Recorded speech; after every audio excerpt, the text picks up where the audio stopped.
Okay, so bago po natin umpisa na ating game, so tatanungin ko muna ang ating mga players.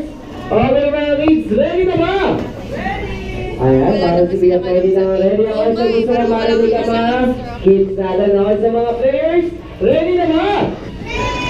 Ayan, so ready na ating mga kids. Kaya naman so, para po ipakita kung paano po ba ang ating first game. So, nandito po si Kuya Philip at Kuya Sean. So, i-demo po nila kung paano ba ang ating unang game. Alright, so kung makapansin ang ating mga players na nasa harapan, so meron po hawak-hawak sila Kuya na 5 pirasong paper cups each group. Okay, so ang gagawin lang po dyan. So, pag sinabi ko po na Jollibee gets set go, so isa-isa nyo pong ilalagay yung mga paper cups sa sahig. Alright, so after yan, tatakbo po dun sa dalawang upuan na nasa harapan.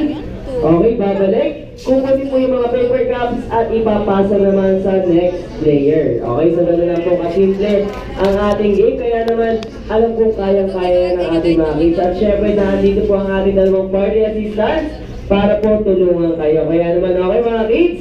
Okay, so handa na tayo? Okay, so ready?